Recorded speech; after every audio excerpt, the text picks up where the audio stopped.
Greetings in Jesus Christ, precious and wonderful name. Our Bible study lesson for today is about the continuation of the one world religion of Revelation chapter 17. Nag-end po tayo sa verse 5, tuloy po natin sa verse 6. At nakita ko ang babae na lasing sa dugo ng mga banal at sa dugo ng mga martir ni Jesus. At nang aking makita siya ay nanggilalas ako ng malaking panggigilalas. So, nakita po ni John ang babae o ang religious Babylon na lasing sa dugo ng mga banal. Ito po ay patungkol sa martyrdom ng mananampalataya kay Kristo. One good way po para ma-promote ang one world religion will simply be the annihilation of all opposition para wala pong hahadlang sa nais gawin ng one world religion. Nang gilalas or namangha si John dahil hindi ito pagan persecution na alam niya dyan na nangyayari noong panahon niya, kundi ito ay religious persecution. Hindi ito totoong church na thirsty for the blood of the saints.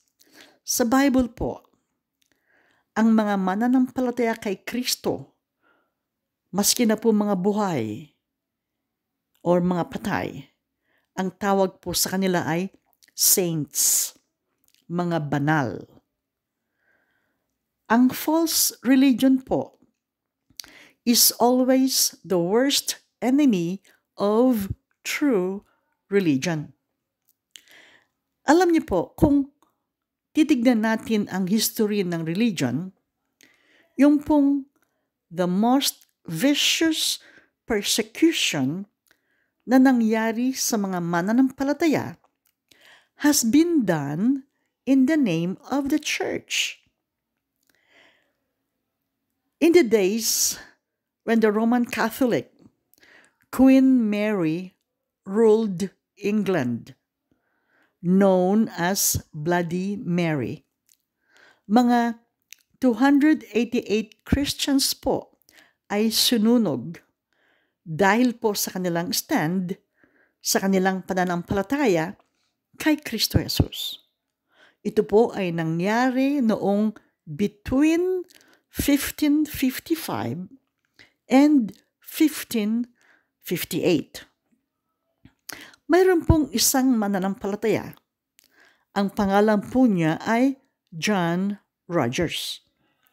Habang siya po ay nakatayo at nakagapos sa isang poste at yung pong apoy ay tumaas sa kanyang paligid up to his legs and shoulders, ay nirab po niya ang kanyang mga kamay na parang naghuhugas lamang ng kamay sa malamig na tubig. Tapos po, itinaas niya ang kanyang mga kamay sa langit hanggang sa completely matupok po siya ng apoy. Si John Rogers po went to the stake with such calm and dignity na yung French ambassador wrote that he went to his death as if he was walking to his wedding. Nakita po yun ng maraming tao at sila po ay nagpalakpakan nang makita nila si John na walking to the stake. Ayun po ang religious persecution bago pa man din sa panahon ni John the Beloved. At sa panahon po ni John, ipinapakain naman sa leon ang mga mananampalataya kay Kristo Jesus. Mangyayari po ulit ang religious persecution sa tunay na mananampalataya sa Panginoong Jesucristo sa tribulation period. Dito po, tahasan ang mga mananampalataya kay Jesus ay pupugutan ng ulo dahil sa kanilang pananampalataya. Okay po, verse 7 po tayo.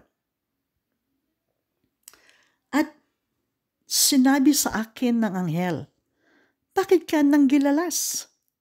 Sasabihin ko sa iyo ang hiwaga ng babae at ng hayop na sinasakyan niya, na may 7 ulo at 10 sungay.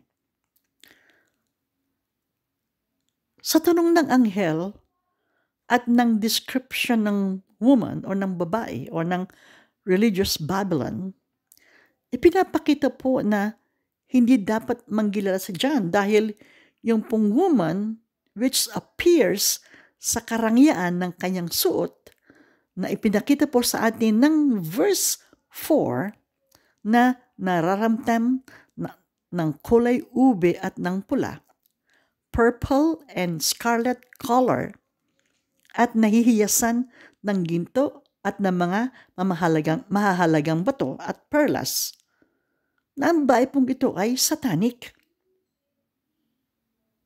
Ito pong babae ay ang ecumenical and godless system. Kaya po siguro nang gilalas si Juan dahil po sa suot. Marangya po ang suot noong babae at kumpleto sa alahas. Talagang mapapalingon po kayo maski sa panahon natin pagka po maganda ang suot at kumpleto ang alahas, talaga pong mapapanghanga kayo. Marahil ay yun po ang dahilan. Isa po yun sa dahilan. Maaari pong ganon. Tapos, ang sumunod po sa verse ay, at ng hayop na sinasakyan niya na may 7 ulo at 10 sungay. Sabi ng anghel kay John, sasabihin ko sa iyo ang hiwaga ng babae at ng hayop na sinasakyan niya na may 7 ulo at 10 sungay. Ang focus po ay ang beast o yung hayop.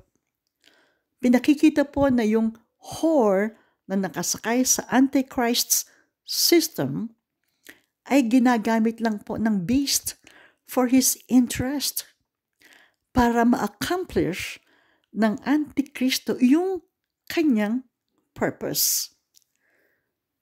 Siguro po kung kayo sinusubaybayan ninyo ang ating Bible study, ay by now po, alam nyo na kung ano ang purpose ng Antikristo.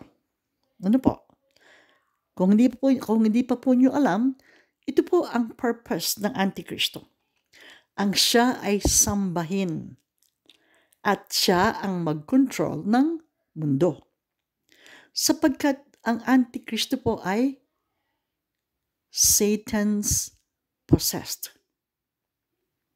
Kaya pagka po si Antikristo o ang mga Diyos-Diyosan ang inyong sinasamba na rin po ninyo ang Satanas or si Satanas.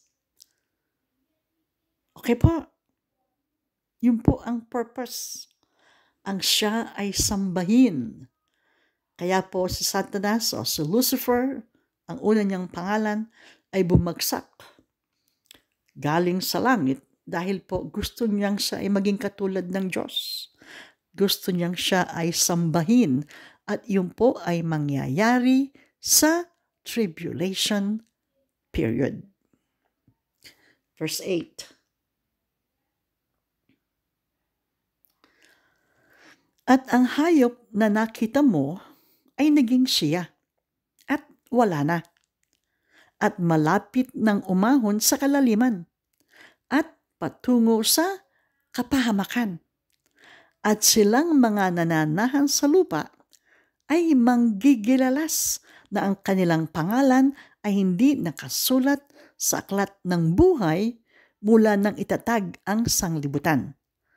Pagkakita nila sa hayop kung paano naging siya at wala na at darating.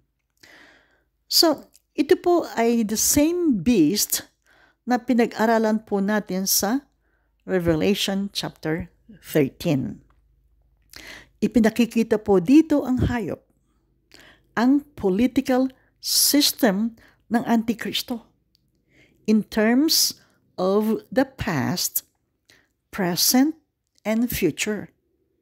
Yun pong naging siya or was refers to the old Rome. Ito pong old Roman Empire sa panahon ni John. Ito po yung nakaraan. Ito po yung past. At sumunod, at wala na, and is not, refers to the fall of Rome. This is her present condition. At wala na. Yun pong Rome ay nagkahiwa-hiwalay at sila po ay ang mga nations na ngayon ay kabilang sa European nation. At malapit ng umahon sa kalaliman, and shall ascend out of the bottomless pit, refers to the revived Roman Empire in its final form, in the days of the tribulation period. Ito po yung kanyang future. Ito pong mga nations na kabilang sa European nation ay muli po silang magkakaisa at ibibigay po nila ang kanilang suporta sa Antikristo. Ito pong future form is related to the abyss, to Satan. And definite po, Satan will go to destruction. Ipinakikita po sa atin ng verse na ito na ang revival ng Rome is no natural phenomenon. Sa likod po ng muling pagbangon ng Rome ay si Satanas. Yung pong mga nanggilalas na ang kanilang pangalan ay hindi nakasulat sa aklat ng buhay, sila po yung mga hindi mananampalataya na naiwan ng rapture at pumasok sa tribulation period. At sila po ang makakaranas ng poot ng Diyos na isasaboy sa buong mundo. At sa tribulation period, sila po yung hindi pa rin nagsisisi ng kanilang mga kasalanan. Okay po? Okay, verse 9 po tayo. Narito ang pag-iisip na may karunungan. Ang 7 ulo ay 7 bundok na kinauupuan ng babae. So ito pong 7 mountains ay associated with the beast. Ito pong 7 ulo ay 7 bundok. Marami po ang nagsasabi na itong 7 mountains ay Rome. Dahil ito pong Rome is well known as the city on 7 hills. Kung saan ito pong Rome originally stood. Kung saan po itong Rome ay doon po nakatayo. Okay? Kung saan po siya originally nakatayo. Verse 10. At sila'y 7 hari. Ang 5 ay nangabuwal. Ang isa'y narito. Ang isa ay hindi pa dumarating. At pagdating niya ay dapat magtagal na sandaling panahon. So ito po ay 7 hari. Ito pong 5 ay nangabuwal. Bumagsak na yung 5. Ito po ay patungkol sa 5 world empires before John's day. Ito po ay Egypt, Assyria, Babylonia, Medo-Persia, and Greece. So 5 na po, 5. Ang isa'y narito, yung sabi, ang isa'y narito. One refers to the world empire of John's day. Ito po ay ang Rome. So ito po yung pang-anim, pang-anim. Ang isa ay hindi pa dumarating. The other has not yet come. Ito po ay patungkol sa one world empire na darating. Ito po ay ang revival of the Roman Empire. At ito po ang pang-7. Ito pong revived Roman Empire ay hindi magtatagal. Sandaling panahon lamang po ang kanyang itatagal sa last 3.5 years of the tribulation period. Okay po? Okay, so doon po tayo sa 11. At ang hayop na naging siya at wala na ay siya ring 8. At siya'y sa 7 at siya'y patungo sa kapahamakan. Ito pong beast or the Antichrist is clearly identified as the 8th king.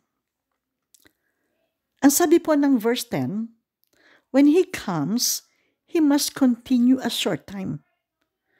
Ito po yung 7th kingdom. Pampitong hari. Ano po? Yun po yun. So, yun po sabi, ang hayop na naging siya at wala na. Siya po yung pang-7. Okay? Siya po yung 7th. Ay siya rin ng 8. So, siya rin po yung 8. So, yung 7th, tsaka yung pong 8th, pareho lang. At siya'y sa 7. Okay? Iisa po yun. Ibig sabihin po, the Antichrist will be in total control.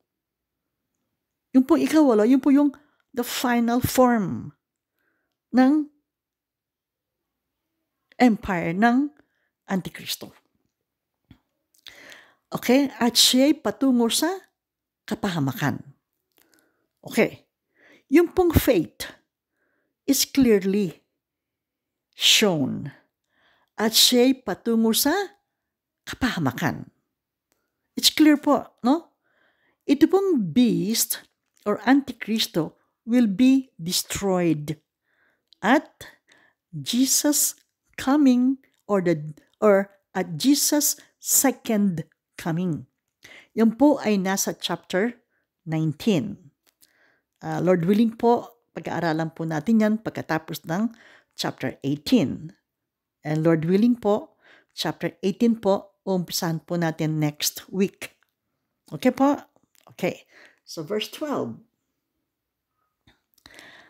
At ang 10 sungay na iyong nakita ay 10 hari na hindi pa nagsisitanggap ng kaharian.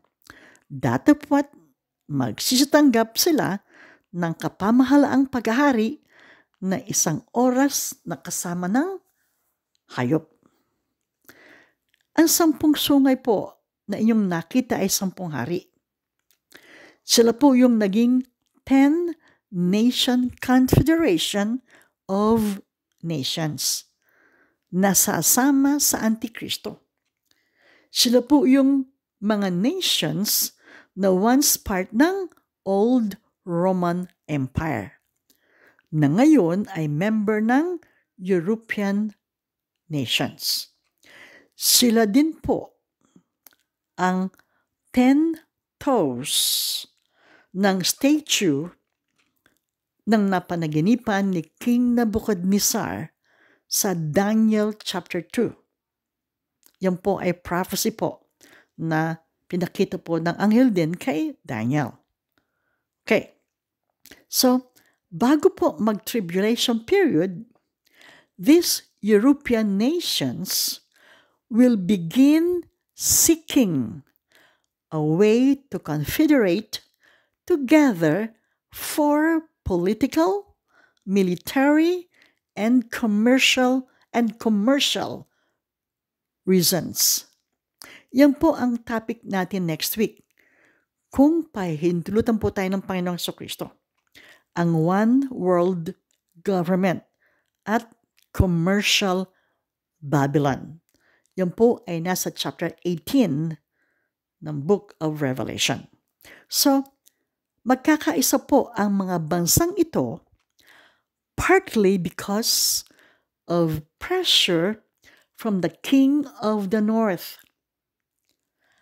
And possible po na ito ay ang Russia, the king of the north, Russia.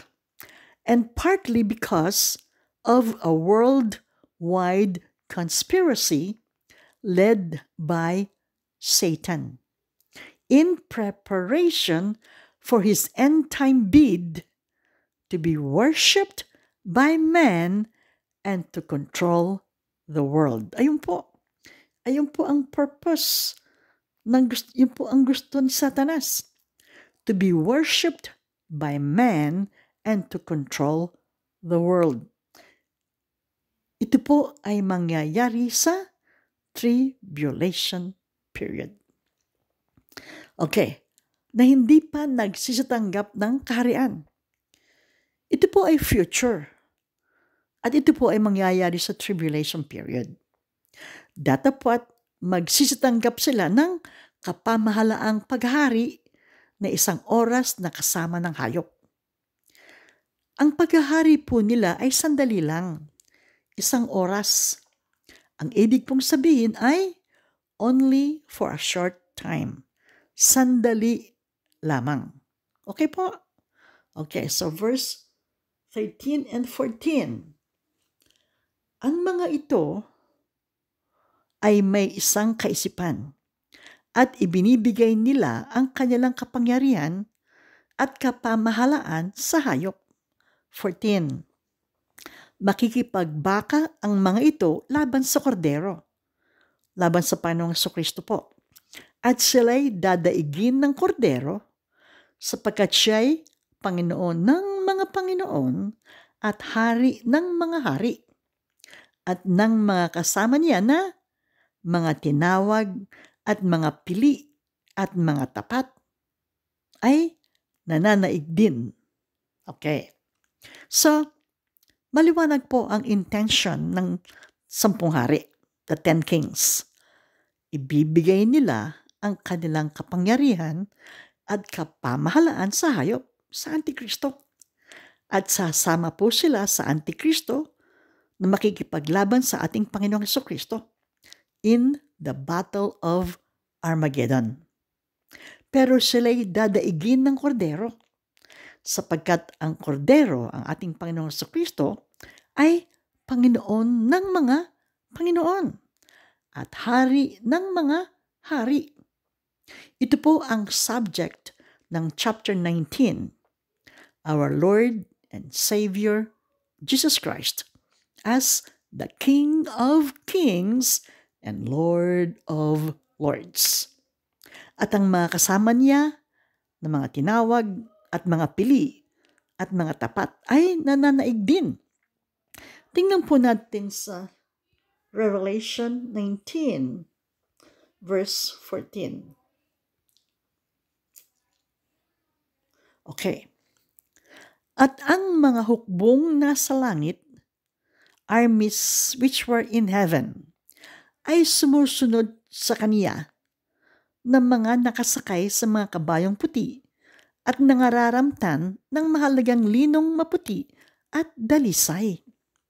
Ito po yung mga mananampalataya na na-raptured. Pagbalik po ng Panginoong Jesucristo, kasama pong babalik ang mga mananampalataya na tinawag na hukbong nasa langit, armies which were in heaven. Pero hindi po tayo makikipaglaban. Panginoong Jesucristo lang po makikipaglaban. Okay po? Okay. So, 15.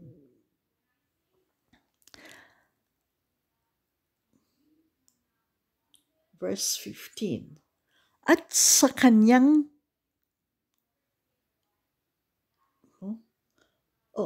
Sorry po. Revelation 17 verse 15. Sorry po. Okay.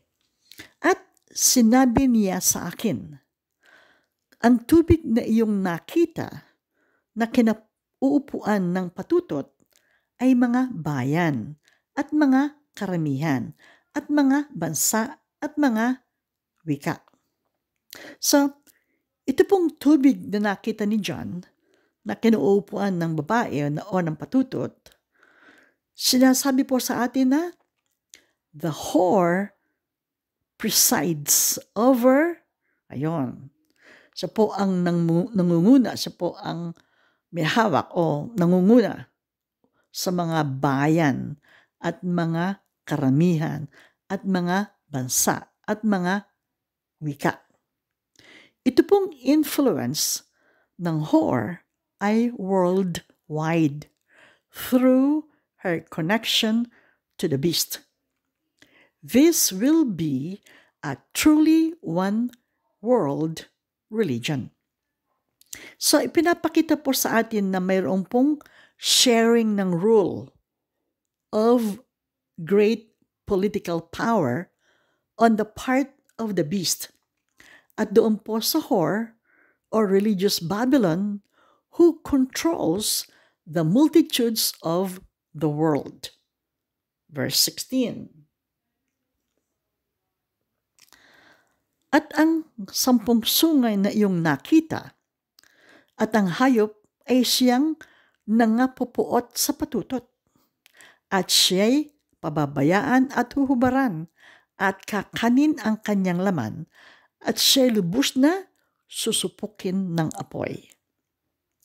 Ito pong 10 sungay na pag-aralan na natin na pertaining sa 10 hari. At sila po ang mga napupuot sa whore or sa religious Babylon. At papatayin po nila ang religious Babylon at siya'y lubos na susupukin ng apoy. So, pagka po na-consolidate na ang power ng Antikristo, hindi na niya kailangan ang tulong ng religious Babylon. He will then work to dismantle and destroy the whore or the religious Babylon and her one world religion. Naggamitan lang po sila. Ginamit ng beast ang woman or ang religious Babylon or ang whore. Tapos ginamit din po ng whore ng religious Babylon ang beast.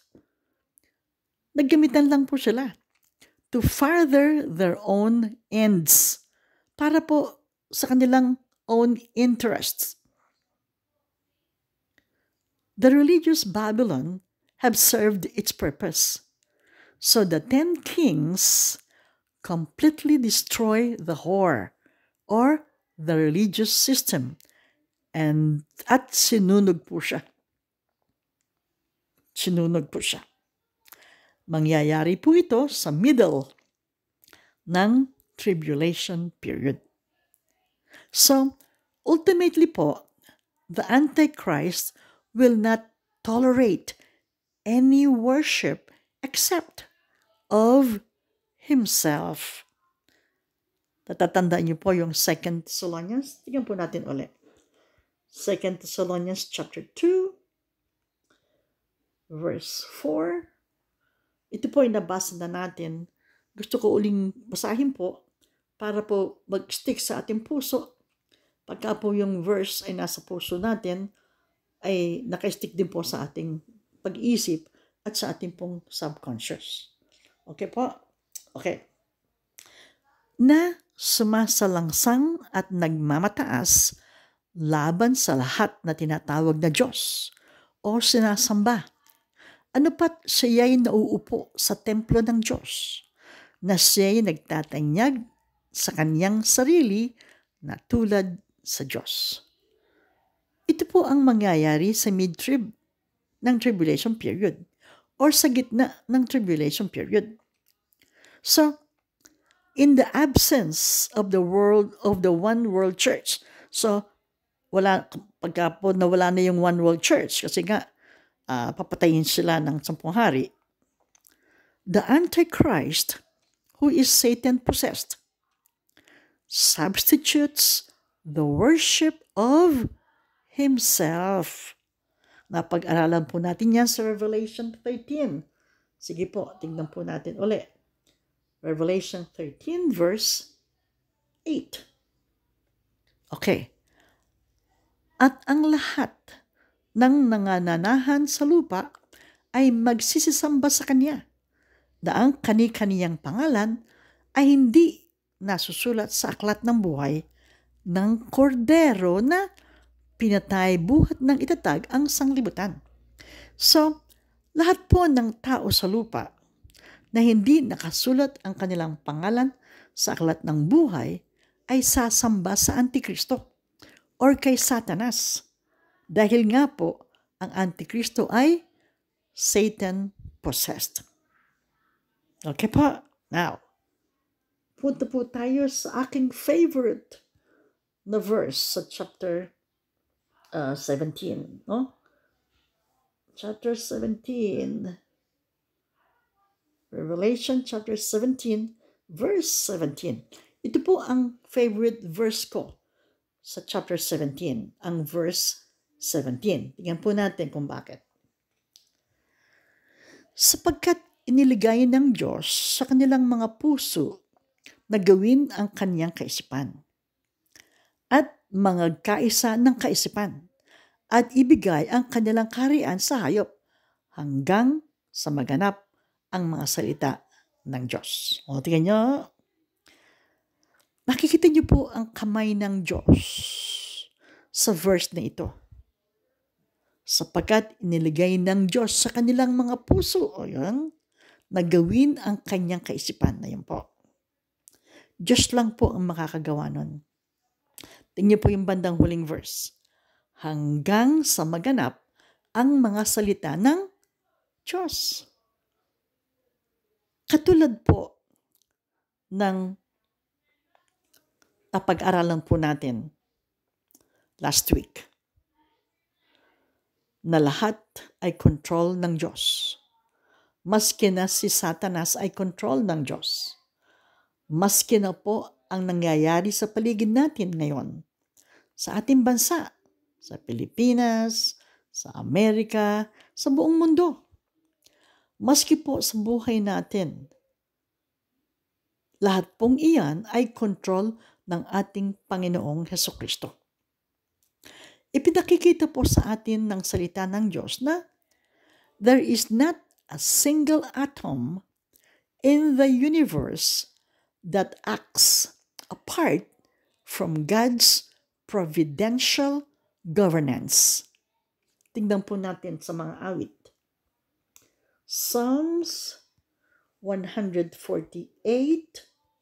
verse 8. Okay. Apoy at granizo, niebe at singaw, unos na hangin na gumaganap ng kanyang salita. Fire and hail, snow and vapor, stormy wind, fulfilling His word. So all of them obey God's command. Galing ano po? Tingnan po natin sa Proverbs. Sa Proverbs chapter 16 verse 33. Okay. Ginagawa ang pagsasapalaran sa kandungan. Ngunit ang buong pasya niyon ay sa Panginoon. So, the lot is cast into the lap, but the whole disposing thereof is of the Lord. So, God directs everything from the roll of the dice, ngunit ang buong pasyang niyon ay sa Panginoon. Panginoon po lahat ang may hawak. Panginoon po lahat ang may control. Sa mananampalataya at hindi sa mananampalataya. Lahat po. Everything in heaven, everything in earth, and everything under the earth. Lahat po yan, control yan ng Diyos. Lahat po yan, control ng Panginoong Jesucristo. Okay, tingnan po natin sa Job. Sa Job, chapter 12, verse 23. Ano po ang sabi? Tingnan nyo, ho? Kaniyang pinararami ang mga bansa at mga nililipol niya. Kaniyang pinalaki ang mga bansa at mga dinala sa pagkabihag. He increaseth the nations and destroyeth them. He enlargeth the nations and straighteneth them again. God controls the rise and fall of nations. Lahat po yan, control ng Diyos. Balik po tayo sa mga awit. Sa Psalms 139, verse 16. Ito po ang sabi. Nakita ng iyong mga mata ang aking mga sangkap na di sakdal, at sa iyong aklat ay pawang nangasulat. Kahit na ang mga araw na itinakda sa akin nang wala pang anuman sa kanila. So God determines in advance the number of days that each of us will live. Alam ng Diyos ko hanggang kailan tayo mabubuhay. Alam po niya, siya lang po nakakalam. Tingnan po natin ng Revelation. Revelation chapter 1, verse 18. At ang nabubuhay, at ako'y namatay. At narito, ako'y nabubuhay magpakailanman. At nasa akin ang mga susi ng kamatayan at ng Hades. Ang Panginoong Jesucristo po ang nagsasalita dito. Si Jesus po ay nabubuhay. Si Jesus po ang namatay. At sabi niya, ako'y nabubuhay magpakailanman. Sinabi ko po sa inyo na ang Panginoong Jesucristo po ay 100% tao, 100% Diyos. Yung pong si Jesus na namatay, yung po yung si Jesus na tao. Namatay po siya, inilibing, at ikatlong araw sa po ay nabuhay na maguli. Pero yung pong pagka-Diyos ng ating Panginoong Jesucristo, yung po ay hindi namamatay. Okay po? Hindi po siya namamatay. So, maski po Good Friday, buhay ang Panginoong Hesus. At hawak po niya ang mga susi ng kamatayan at ng Hades. Si Jesus po ang may control ng hell and death. Alam ni Jesus kung sino ang mabubuhay at mamamatay at kung kailan. Our Lord and Savior, Jesus Christ, exercises this immense power simply by speaking. So, ibig pong sabihin, wala pong random, chance, or luck. Wala po yung swerte. Wala po yung, swerte mo. Di po, lahat siyang blessing. We are totally dependent on God, and we must receive all things as coming from Him, according to His purpose for our good. Sabihin ko na lang po sa inyo ang verses. Kung gusto niyo pong tingnan, marami pong verses. Bigyan ko lang po kayo ng 3. Una po, Job chapter 2, verse 10. Genesis chapter 50, verse 20. At ito po ang pinaka-famous sa mga mananampalataya. Romans chapter 8, verse 28. All things work together for good to them that love the Lord. Yun po. To them who are called according to His purpose. Yun po yung Romans 8:28. Basahin niyo po at napakaganda po. Kung kayo po ay mananampalataya, pwede niyo po siyang panghawakan. Kung ano po ang nangyayari sa buhay natin, yun po ay pinapahintulutan ng Panginoon dahil meron pong purpose. Okay? Meron pong good purpose. Yun po ay for our own good. Okay po? Okay.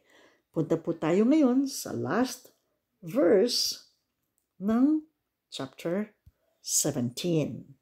Okay po. At ang babae na iyong nakita ay ang dakilang bayan na naghahari sa mga hari sa lupa. So, ito po yung final identification of the woman. Ang dakilang bayan, that great city. Yung pong panahon ni Juan, wala pong pag-aalinlangan na naghahari sa mga hari sa lupa at ito po ay ang Rome. Ang Rome po ay naghari sa political, economic, and religious center of the world of that time. Ngayon, ito pong idolatry, yung pong pagsamba sa Diyos-Diyosan, is just as strong, but more dispersed. Ngayon po, kalat ang idolatry, yung pagsamba sa Diyos-Diyosan sa buong mundo. Palagay niyo po, ngayon, which city in the world is most readily identified with the world system? This appears to be Rome, for this is where Babylonianism today has its headquarters.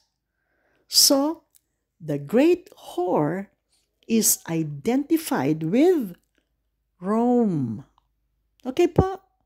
So, dyan po natatapos ang ating chapter 17. And Lord willing po, next week, ang ating pong topic ay One World Government and the Commercial Babylon.